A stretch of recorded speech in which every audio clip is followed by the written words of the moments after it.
Welcome to what has become a regular full-force movie news burst weekly roundup brought to you by GeneralsJoes Reborn.com with me, Christopher McLeod, aka Diagnostic80, and Justin Generals Joes Bell. In these seemingly regular movie-related episodes, we bring you all the news from the last week that was Snake Eyes G.I. Joe Origins. What is it, Justin? It's the full-force movie news burst weekly. Amazing. You guys are on point with that now. Like, I don't even have to say anything. Well, when we're expecting it, I mean... We've done it 400 times. I spent an hour rehearsing that before this all, I just sat down here in my basement reciting that over and over and over again. Amazing. Let's get into it. Because we haven't got loads, but we've got enough. And let's get into website artwork news.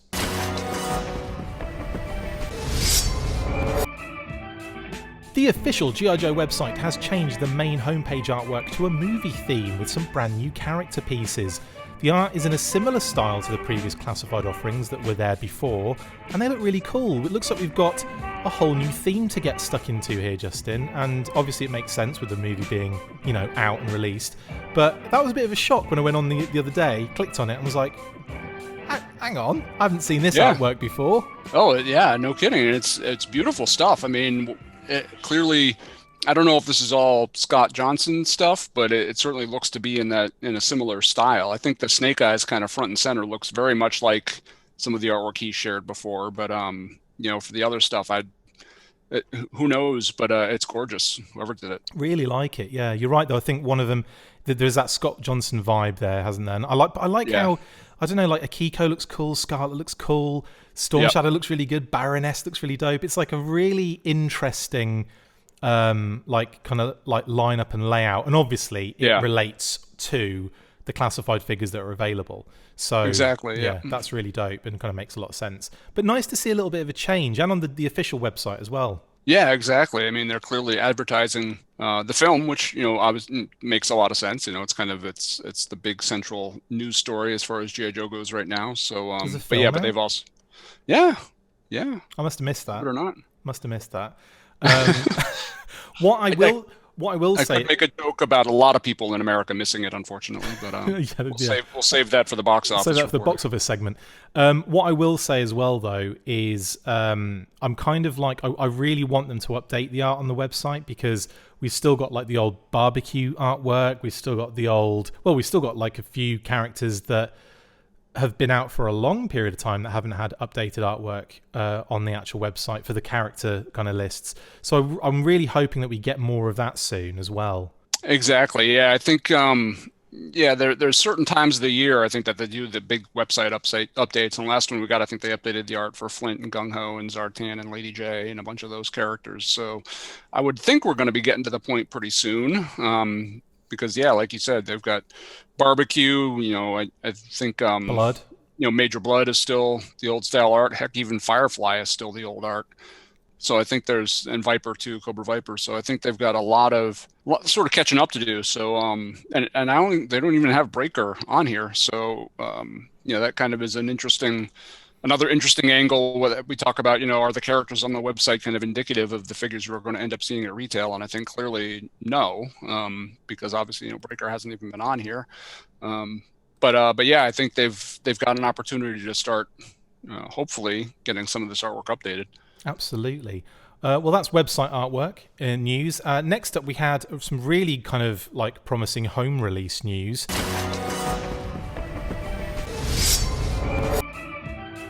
Google Play Store have revealed the digital 4K version home release of Snake Eyes G.I. Joe Origins for a September the 6th, 2021 release. This falls in line with Paramount's new normal theatrical and home release windows, where a movie hitting the theatres will receive a home release 6 weeks later. You can pre-order the Snake Eyes movie prior to the home release via Play Store in the United States for $24.99, and in addition to that, Amazon now has the Snake Eyes G.I. Joe Origins Blu-ray, DVD, Steelbook and G.I. Joe 3 movie collection up for pre-order. Links in the description. Justin, are you excited to get any of these? Yeah, absolutely. I think, I have some mixed feelings about the movie, but it would still be pretty awesome to be able to flip it on and watch it at any time. I think I will probably lean more towards the digital releases. I've been doing those more often.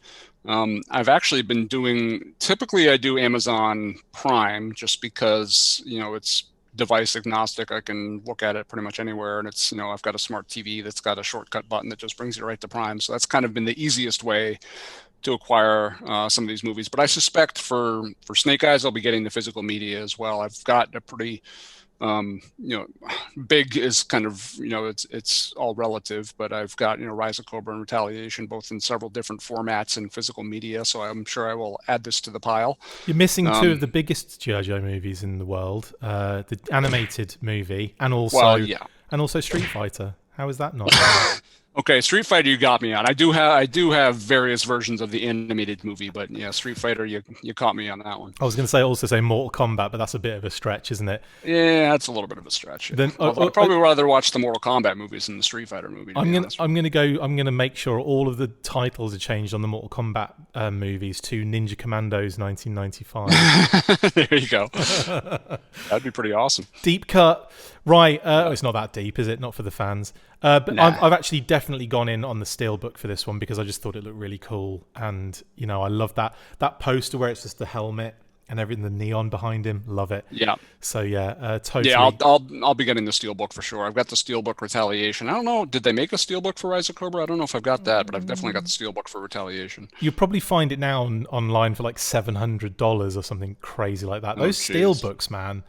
I looked up one the other day for, I think it was for Kate. I'm not going to say what movie it is because I don't want her to hear, but because I was going to get it for her. But it was like, I think it was like $700, and I was like, wow. You know what? I'll find something else. I love Kate, but I don't love her that much. Yeah. Yes. Hopefully she didn't hear me say that. But no, but you'd know because Phoebe'd be barking.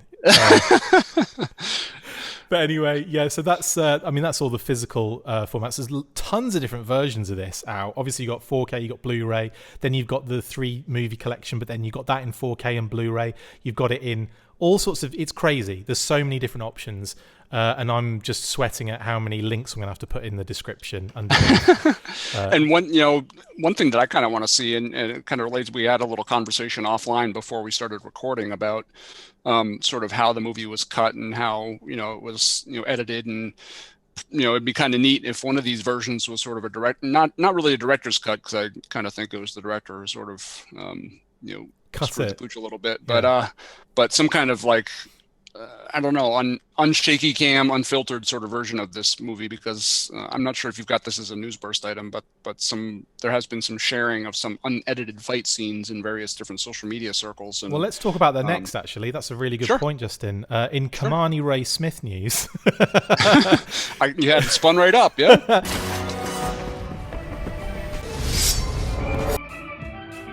So yeah, Kamani Ray Smith has been sharing some amazing behind-the-scenes footage on his socials, and it's been obviously then dispersed by actors who appeared in those scenes. Like we had Henry Golding and Haruka Abe sharing their kind of rooftop fighting kind of stunts and stuff. We had Andrew Koji sharing his fight scene that goes through some of the Arashikage kind of buildings and everything, which is really amazing. We had that amazing scene where Storm Shadow and Snake Eyes are fighting, and Snake Eyes jumps over him to cut those guys with the double swords. There's some really good stuff in there. And having said that, Justin, like this, it's just absolutely really cool to see some of this stuff, and really sad that most of that I don't think we really see, other than that kind of main one where he cuts with the double swords. You don't really see that in the film, do you? No, especially I was looking, and I watched it probably 3 or 4 times, the Andrew Koji one especially, where he's like in the Arashikage, temple, and just cutting guys up. I mean, that it was a really awesome scene, and you got to wonder. We kind of hypothesized, did they cut it for rating reasons, or to get down to that PG-13 rating? But I mean, it was a whole different movie, and if we ever had the opportunity to kind of see the whole movie, cut in that way, or not cut, as the case may be, I think a lot of people would come across with a very different feeling of kind of how the film, evolved. I mean, there are still some issues that wouldn't have been solved by non-shaky cam editing, but I think that would have made a lot of difference, especially with how much time they spent selling this movie on the fact that it's kind of a hardcore martial arts throwback to the 70s kind of kung fu movies. but the end result, with the way it was edited and filmed and stuff, didn't really come across that way. So I think that would be a great opportunity to release some sort of unfiltered version of the movie that was a little bit more intense and had a little bit of these scenes that weren't victimized by sort of the shaky cam kind of process that. And don't get me wrong, I mean, the shaky cam, moderation. Yeah, exactly. And if it's done right, it can be amazing. Like and I always go back to the Marvel movies, mostly because that's kind of what I live vicariously through right now. The Marvel movies to me are the epitome of kind of action filmmaking these days, which a lot of people are probably going to find ridiculous, but that's just kind of the way I feel. In a movie like Civil War, which a lot of people kind of harass and say it wasn't very good, they used shaky cam a lot through Civil War, especially during the action scenes, but they did it, I mean, it was fantastic. I mean, the way they did it, you really felt the impact, you kind of felt the emotion, but you didn't miss anything. It didn't like spin, it feels like in Snake Eyes, we get right to the crux of when action's going to happen, and it kind of whoop, sweeps away to get a different angle, and you lose all the impact. Like the way they did it in Civil War with the Russo brothers was just, they managed to blend it just right, where you felt the impact, you felt the motion. It just, people who know how to do shaky cam really well can really get some great effects by it. But I really don't think Robert Schwenke is one of those directors, and the end result of Snake Eyes was not the best. Do you know what I think is probably a big reason as to why it went that direction, is the rating. Because I feel like if you look at some of those kind of cut scenes, pun intended, then you'll notice there's a lot more violence, there's a lot more kind of visceral, kind of like the sword going in. That one is Storm Shadow, where he's just like straight through his stomach and he pulls it out. You kind of think, like, woof. But like, you put that in that film and all of a sudden the rating goes up because, by doing that little shakiness every now and again, especially during like some of the fights, you don't like, you're not seeing things that would stand out without like without that. So if it slows it down and you're seeing that fight and then you realize there's no blood being ejected or there's no do you know what I mean, things like that. And I think there's that balance that they've tried to get there, that you could probably say wasn't completely successful, where they've tried to like make it kind of kid friendly at the same time have the action in it still. And I think that's where the problem lies. I think if you're going to do that martial arts stuff, I'm sorry, but martial arts is violence, especially with swords. So that has to be like an R-rated movie. Well, not necessarily R, but it has to be a higher rated, doesn't it? Yeah, and you have dozens of people running around in swords throughout the whole movie, like slashing at each other, and it just, they really emphasize the fact that this is going to be kind of an in-your-face martial arts movie, but it just ended up being people whacking swords against each other, and it just really, you got to wonder if it was purely because of that rating. They didn't want to. Obviously, you can't release a Snake Eyes movie being rated R. You can't do it. I mean, the whole purpose of doing the movie is to appeal to the widest audience possible, and when you rate it R, you're automatically narrowing that focus, completely minimizing it. Yeah. So you can't do it. So I understand, if that's kind of the angle they went with, but you got to wonder if maybe they should have figured out a different way to do it. I mean, I don't know. I mean, it seems kind of silly to me, because if you look at something like Retaliation, for instance, is a PG-13 movie. They dropped a titanium rod on London and killed like hundreds of thousands of people. Yeah, it's London. And no big deal. Even I wasn't worried about London. But the minute you show like a little sword slicing through somebody and some blood, all of a sudden it's like, no, can't do it. I guess I kind of understand, but yeah, it's just, I think you're probably right. They probably sort of neutered themselves a little bit to get that PG-13 rating, and unfortunately, I think they kind of they sacrificed something, because I think another thing that kind of goes understated with that Andrew Koji scene that he filmed was you really saw kind of Storm Shadow's brutality in that scene. Like you said, he like stabbed the guy and ripped the sword out, and he was looking all pissed off, and you could really feel kind of the angry energy of the Storm Shadow character that would have really done a nice job of further selling his kind of descent into evil throughout the film. But but unfortunately you didn't really get that in the final You also version. see some real quality from Andrew Koji too, like the level that he's at in terms of like this kind of action and this kind of martial arts. This guy's incredible. So I totally agree with that.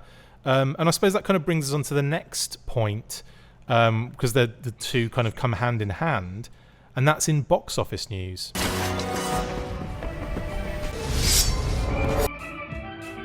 Unfortunately, Snake Eyes G.I. Joe Origins didn't have a record-breaking opening weekend, being pipped to first place by M. Night Shyamalan's Old, which managed $16.5 million, with Snake Eyes only managing $13,350,000 only. Like, I'll take that. Can I have that? Can I have that? That's not much, though, is it? Can I have it? Not great, of course, but the film has yet to be released in a number of global territories, with Japan not getting to see it until October. Also, not having a simultaneous streaming release has also damaged that number significantly, and that won't be happening for another 6 weeks. Certainly not a great showing on opening weekend, Justin, but I have to say, I wasn't really surprised at that. Were you? I wasn't surprised, but I was a little surprised that it was beat out by Old. I mean, just the marketing blitz for Snake Eyes alone, kind of the type of movie it is, the audience it should be marketed to. I figured it would at least beat Old, I mean, but it is what it is. I think, I mean, when I saw it, I went to, the closest theater I had that was showing it was, about 40 miles away, and I drove down there. Got there just in time, got there like right at 7 o'clock, and the movie was showing at 7. I ran into the theater. I was the only one. Yeah. And the minute I went in there and saw that, I was like, oh boy. So, I think while people will say that everything is reopening and everybody is getting back to normal and everything, I think people are still picking and choosing. And while they may be willing to risk a trip to the theater for something like Black Widow, they may not be willing to risk a trip to the theater for something like Snake Eyes. And I think that's showing it. And I think for everybody that, talks down about a simultaneous film release and streaming release, and I can understand that from a theater perspective. But what's happening now is that people who might have bought it for $30 streaming opening weekend are seeing all the negative press and all the negative reviews, and they're kind of going, maybe I don't want to watch this on streaming. And now when it does come out, at Paramount Plus in 6 weeks or Amazon or Google Play, they may not bite on it. So, I mean, that's kind of the double-edged sword. If you've got a movie that really gains traction and gets some popular reviews and really starts amping up, then maybe the delayed streaming is a good thing because people get all fired up about it and they'll buy it. But if it's, Snake Eyes hasn't knocked the doors off from a review perspective, so I'm worried that they won't be able to capitalize on the streaming opportunities just because of the negative press that it's, or not even the negative press, but the sort of mediocre press that it's gotten so far. Yeah, I have to agree with that. And I was a bit surprised, because you see Black Widow come out and it makes I want to say it was like 80 million on, it was like 60 million on streaming alone. It was 60 million on Disney Plus, Which it was almost the same as it made in theaters just on Disney Plus. Is massive. And you think that is a big, even for Snake Eyes, which obviously is a lot lower in the pecking order below Marvel, right? You think that's a good chunk of change that they could have had immediately. And you're right, that delay now for the streaming in however many weeks' time could have some damaging on that. It could be that people just don't want to risk it in the theaters, but they're going to happily stream it at home, knowing that it's I'll do that at least at the minimum. Do you know what I mean? Right. Oh, I totally know what you mean. And I won't pretend to understand kind of how the revenue works, but I mean, I went to a theater, they got I think it was like $10, $12. I didn't buy any popcorn or any garbage like that, but I went in there and I saw the movie or whatever. If I'd streamed it at home, I would have happily paid the $30 to stream it at home. So I would have paid 3 times more. Again, I don't know how that revenue slices up. I don't know if it actually rolls up to more money for the studio or not. But I mean, you got to wonder how many people who maybe saw the movie or didn't see the movie would have paid that $30 up front, and how much more revenue it might have generated. I don't know. I mean, we've also got other global territories that haven't seen it yet. That's another. Oh, that's huge too. Yeah. That's, I think, going to be the make or break, I think, because obviously it was the same with Bumblebee. It had a really mediocre, pre-COVID, kind of, in theaters kind of return. And then when it went overseas, saved almost the franchise, to keep it kind of moving in that particular universe. So, Right. and we don't even know if they're we don't even know if that's the universe they're continuing to like go with, because I don't get Lorenzo de Bonaventura's mindset here. It's like Exactly. I don't understand these like standalone things that he prefers to do, as opposed to like a universe, like unless he thinks that the Transformers universe was what he's basing it on, which you don't. Just base it on a successful one. Yeah, exactly. Not Yeah, I that mean, Transformers was unsuccessful, but like, you know what I right. mean? Like it petered out towards the end, and it still made an absolute megaton of cash. Right. Well, and even the Michael Bay, supposed universe was an absolute train wreck. I mean, the films, there was really no coherent theme kind of between them. They all were chopped up and could have been watched individually. I mean, Optimus Prime wasn't a different or evolved character in the fifth film than he was in the first film. He was the exact same cookie cutter character, just reappeared in successive movies. So, and each different movie kind of, it almost pretended like the previous one didn't happen and created some other big bad thing that had to be done. Can I say some other something? trip to the past. Yeah. Can I say something here? Have you noticed in every Transformers movie, Bay, every time Cullen opens his mouth to talk as Optimus Prime, they play music behind him? Have you noticed that? I didn't Every notice that. single I will now, time.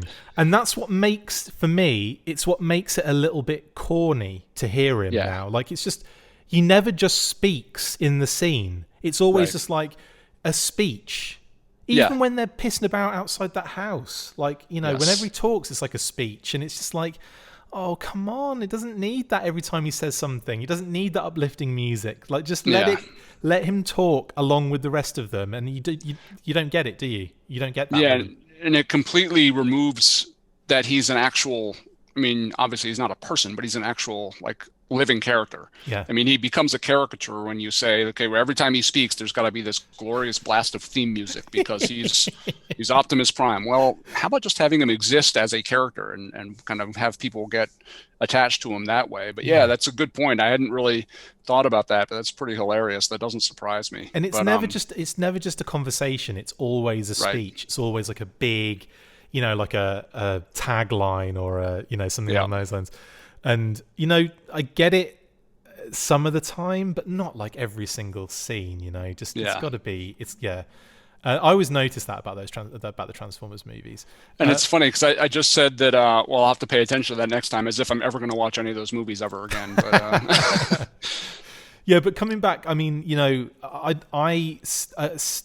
will still say I enjoyed that film, and I do, the Snake Eyes movie. But like, I agree with all the points that are made, and I don't disagree with any of them. I feel it's so true that some of the aspects could have been so much better. And like, especially when it was pegged as that kind of martial arts film. I wasn't that fussed about the shakiness at first, but when I saw it the second time and it had been mentioned, I think that's what made it worse for me. Yeah. And it's like, oh yeah, I can't really see what happens in that scene, and I can't really see what happens in that scene. But yeah.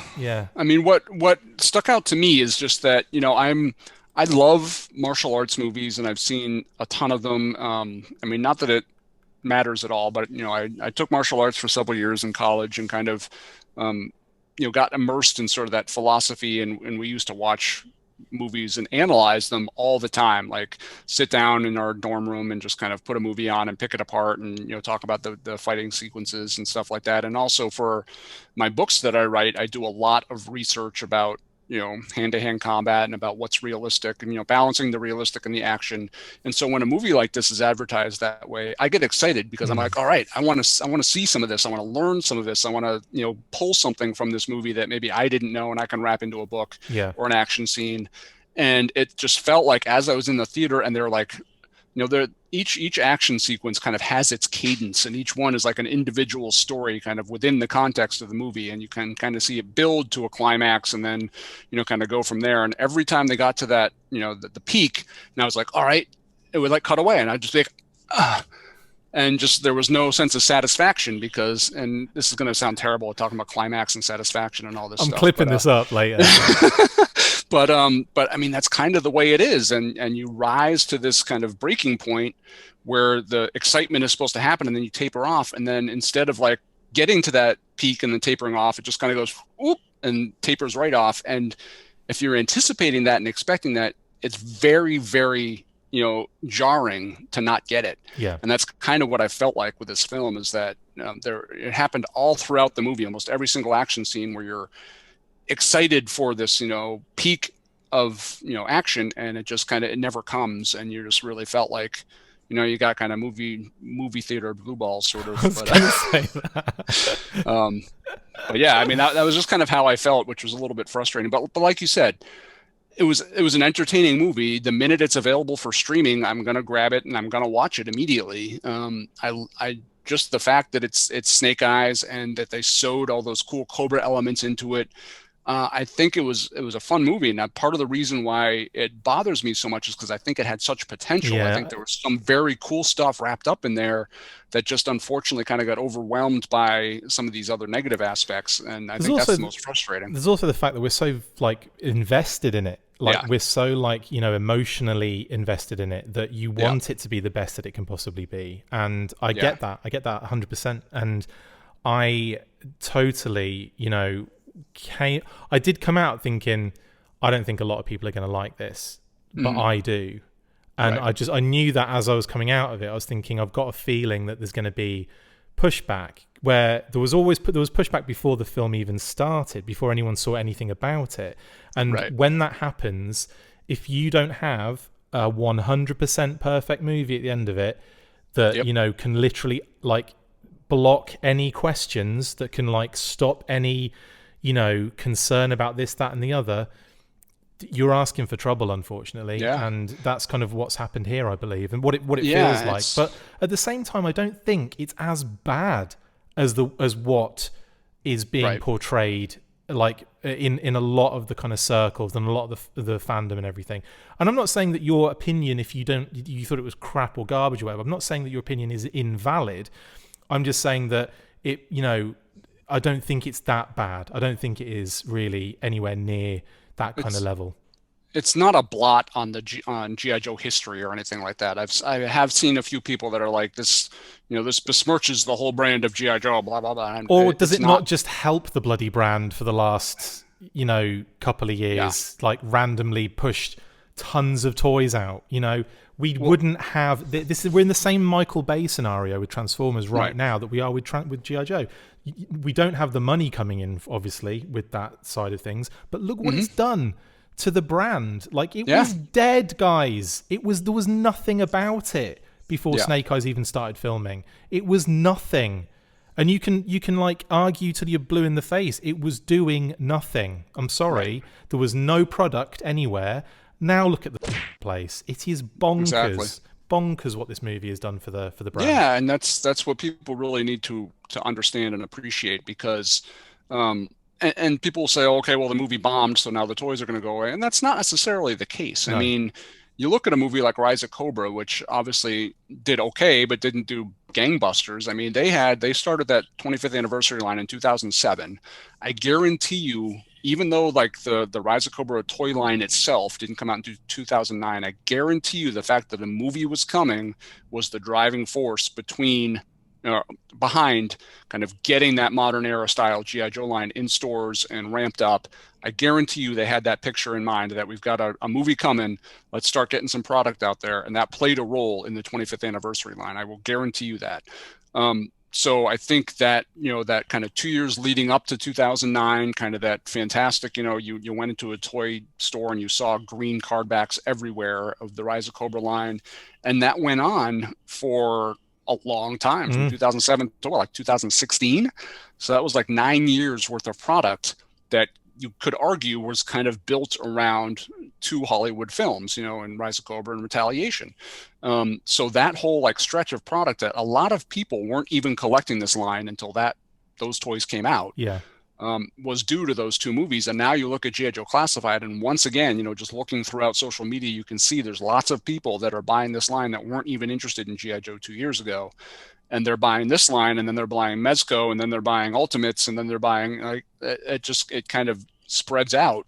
And we could see a good, 8 to 10 years worth of products at least based on this one Hollywood movie that people are, so happy to say they wish never happened. So, I mean, you just got to keep your perspective. And I think, Classified obviously, came to market, I believe, because the Snake Eyes movie was in the works. And it has captured attention in dollars and seems to be doing very, very well. And I don't think the fact that Snake Eyes has only done $21 million so far is going to, drive Classified off a cliff. I think it's going to be around for a while. And sometimes that's all you need. You need that movie to kind of get butts in seats, get eyes on the brand, get the brand kind of in pop culture again, and start fueling people to these different toy lines. And the guy from Brian Flynn from Super 7 says he's got a decade of ideas in mind. And, it's off to the races. I think there's a lot of things in place right now that wouldn't have been there without the film, 100%, right, but that are there now, and they're not going anywhere because the film is successful or unsuccessful. I think that right now, Classified's in such a solid position in terms of its popularity. Like you say, that's I can see that going for multiple years. Like I can see that going and going and going. I can see Mezco releasing stuff periodically throughout the years. I can see Super 7, as you've just said, they've got so many ideas. So they're not gonna just get the license and do one drop and then like forget it next year. They're gonna be doing multiple Ultimates lines, multiple reaction figures and stuff. It's just going to be and that's great in my opinion, honestly. And I'm more than happy that that's happened. And the people who are buying those figures are not going to not buy the figures because Snake Eyes doesn't do well in theaters. So I mean, Snake Eyes might have been the catalyst for getting Ultimates to market and convincing Hasbro that they had to get that license to Super 7 so they could do that. But now the fans that were invested will continue to be invested, and frankly, anybody who's buying Sunbow themed, G.I. Joe figures $55 a pop aren't going to stop doing that because Snake Eyes only did, $17 million. I will say as well, in a very similar kind of vibe, Black Series released Jar Jar Binks figures last year, so that's all I'm saying on that. I'm saying that, like, I would still, whether I like that movie or not, buy a Peter Mensa, Iko Weiss, Blind Master and Hard Master, and I'd buy, Sen, the leader of the Arashikage. I'd buy Kenta. I'd buy the Arashikage Guard. How cool would that be? That would be cool. I mean, there's so many. Oh, okay. We've got another news story to talk about next, and let's move on to that before this turns into like the longest episode ever. But in other news that didn't happen in the movie but would have been really cool.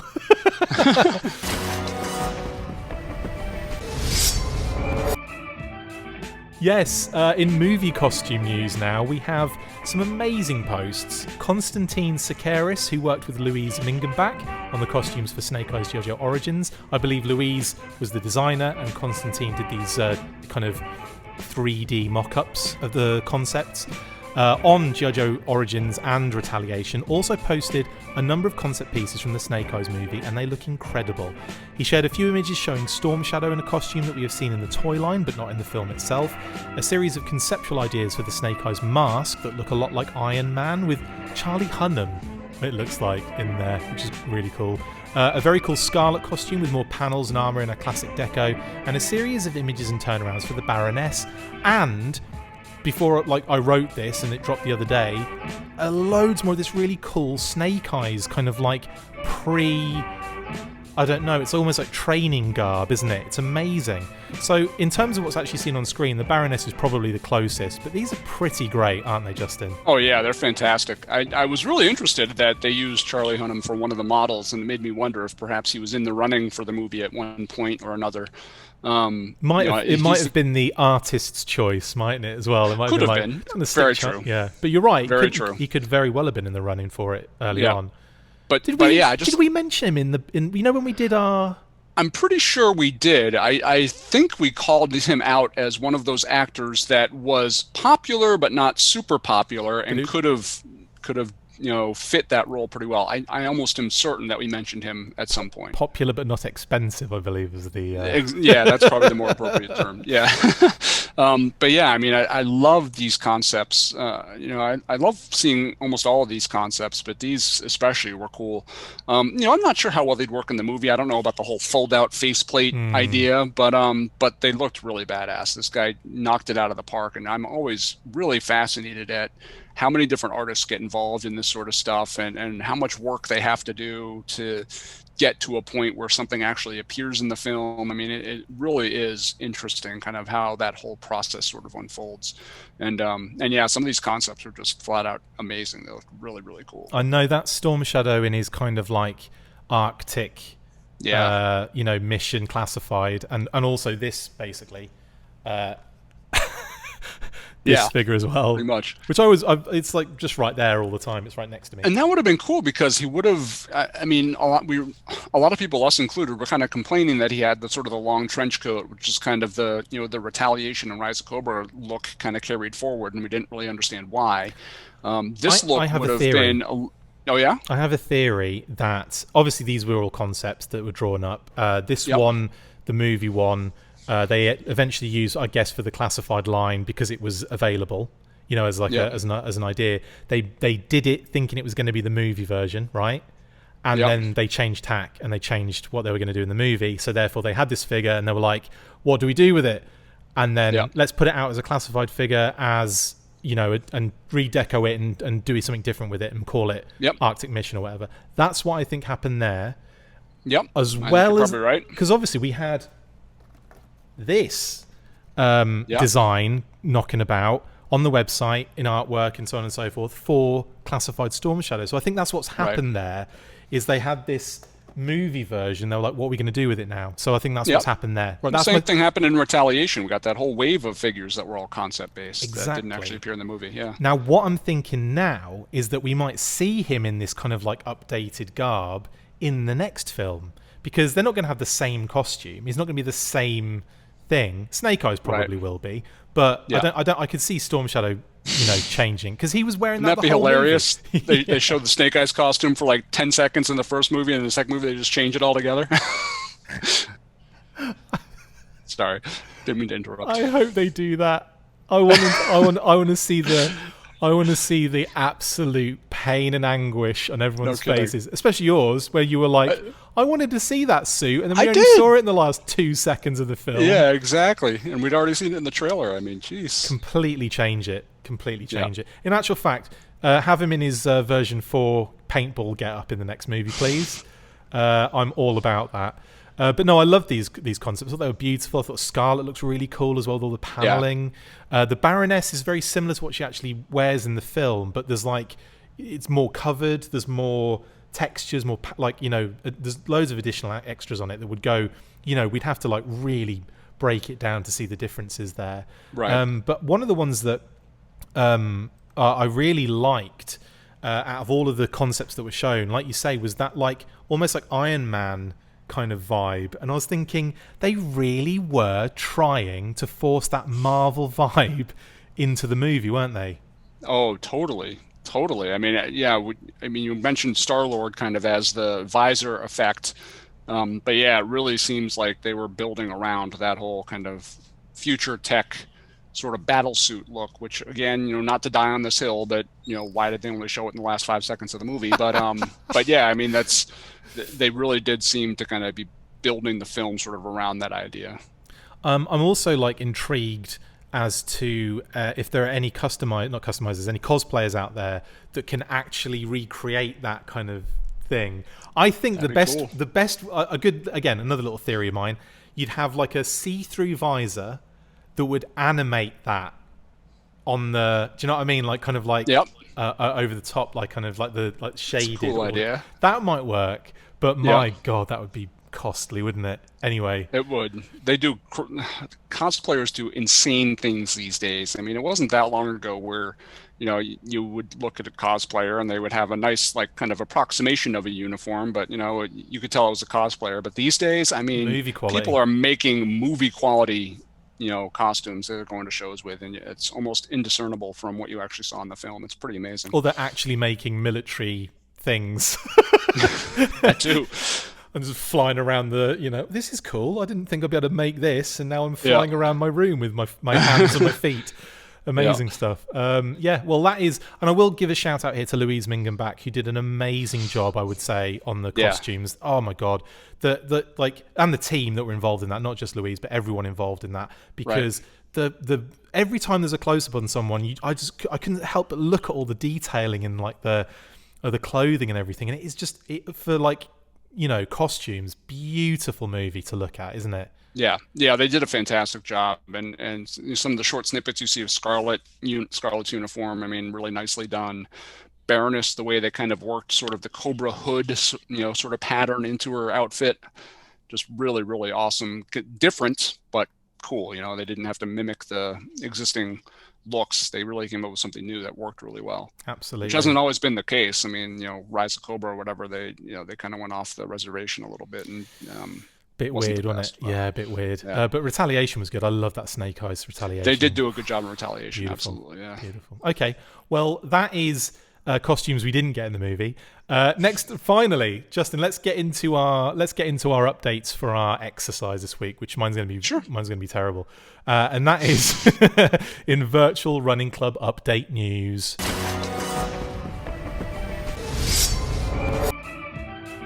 We are taking part in the Virtual Running Club Snake Eyes Movie Challenge, and now it's time to share our progress. Okay, it's week 2, I believe, of this so far.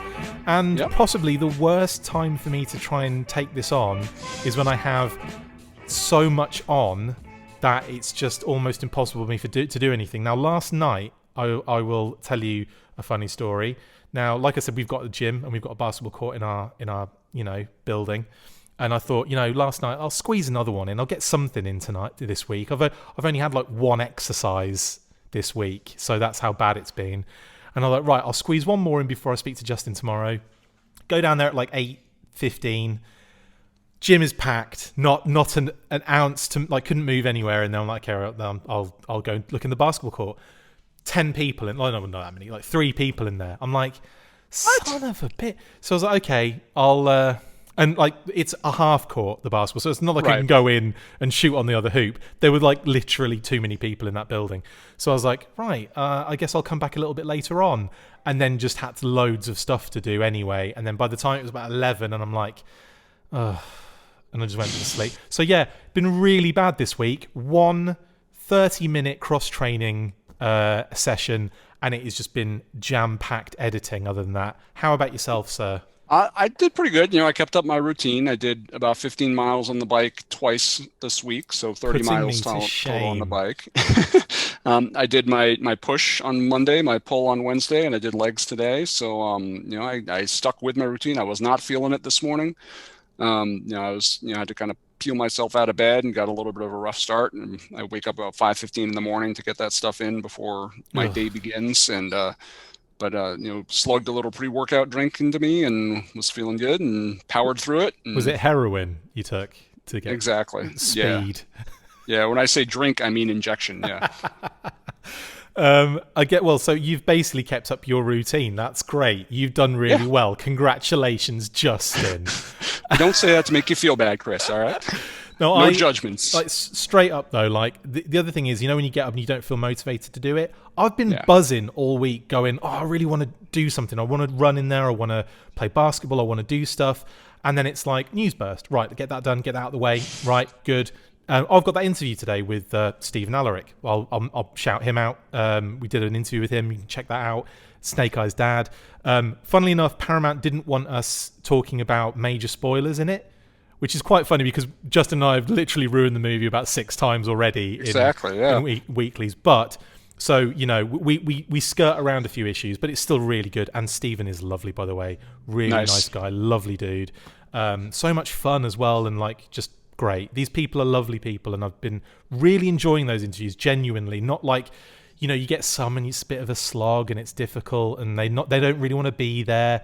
Hasn't been the case so far. It's been great. Awesome. So I'm really happy about that.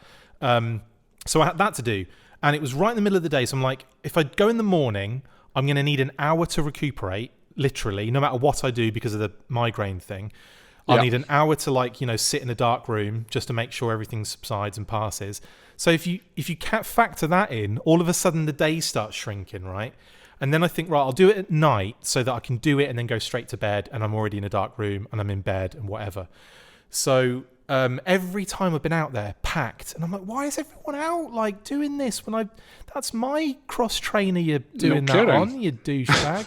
So yeah, it's been difficult finding the time this week, but I promise you my motivation isn't lacking. It is literally like all the overthinking of everything, you know, of like, I've got an hour here before I do that. I can't do it now. I'll have to wait till I've done that. And then I'm editing it afterwards. So it's like, I can't get out of this cycle. Do you know what I mean? Yeah.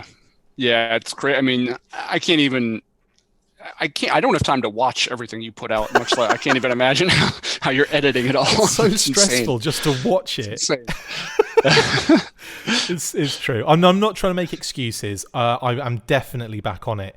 You know, we've got assembly required mass online rally coming up next week, which I have 4 things to deal with. I can't really say them out loud at the moment because the 2 of them are panels. I can say that. Mm-hmm. The other 2 are special things that are going to be really cool.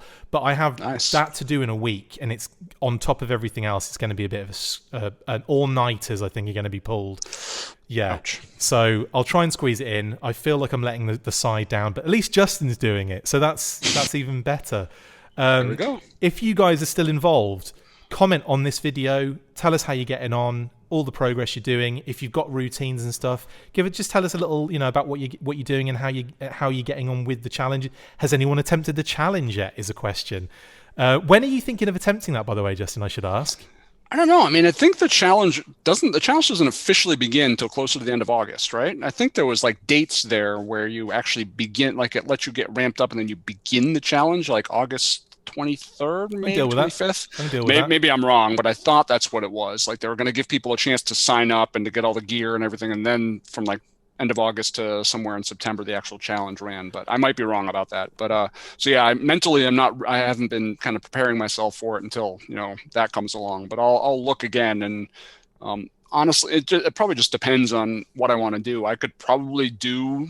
You could do all challenges 3 of them now, yeah. But it's just a matter of, you know, how one after the other, how in shape I want to be. Bang, bang, bang, just done. Yeah, I don't know if it'll be like that. I haven't lifting weights and riding on a stationary bike is a whole different world than running. So it is. You know, I haven't really hit the roads I went running once a couple weeks ago, but that's been the only time in the past few months. So yeah, I'm still a little out of running shape, even if I'm doing this other stuff. Do you know what's funny? I'd have to put a backpack on of weights and run to Hasbro about 4 times to get 5K in. Well, just have the backpack be empty. Like run over to the dumpster, just pull a bunch of stuff out of the dumpster, fill it up with the backpack. All the pre-production. 10 pounds worth of discarded tooling, and then run back to there you go. Right, I'm doing that next week. Right, yeah. So like that's your incentive. That's my incentive, and that's our update this week on the Virtual Running Club. I have let the side down with only 1 exercise this week, and Justin has killed it as normal with his routine. I'm going to try and I'm up in it big time this week. You watch. Good. Next week I'll be like, yeah, didn't do anything this week.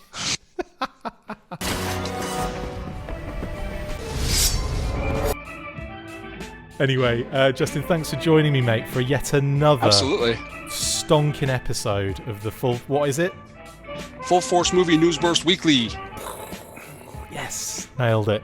Yeah, we'll be back next week, as I said, and we'll have some more little tidbits to talk about, I'd imagine. And I'm guessing there's going to be more information flooding out. And then at some point, we're going to have to kind of like transition from Snake Eyes G.I. Joe Origins to whatever the next thing is going to be. It's going to be like the Full Force Amazon TV series. Lady J. J Weekly is what we'll have to call it. But yeah, we're gonna. Those are going to be some short news bursts until we start hearing a little bit more about it. Yeah, but I mean, I went back on the old YouTube channel to see the videos from back in the day. We did loads of Snake Eyes coverage, like loads, because the two of Yeah. us would do it. Like, it was before we were doing like weekly episodes and stuff. We'd just do a news burst together, and the news burst, rather than being 2 minutes, were like 25 minutes and like stuff like that. But we did tons, like every casting, every Yep. bit of news, whenever it went like to a different, when we found out about the countries they were filming in and the different, crew that were being hired on, we covered it more than anybody. So yeah, there you go. Just Absolutely. definitely more coverage than anyone has covered anything ever, I believe. That's gross. I think you covered Snake Eyes more than they covered either of the last 2 elections. So true. That is so true. Anyway, that brings us to the end of this election special. Thank you for watching the Full Force Movie News Burst Weekly. Massive thank you to my awesome co-host Justin Bell. See you next time, and as always, 1, 2, 3, Full Force Movie News Burst Weekly. You got it.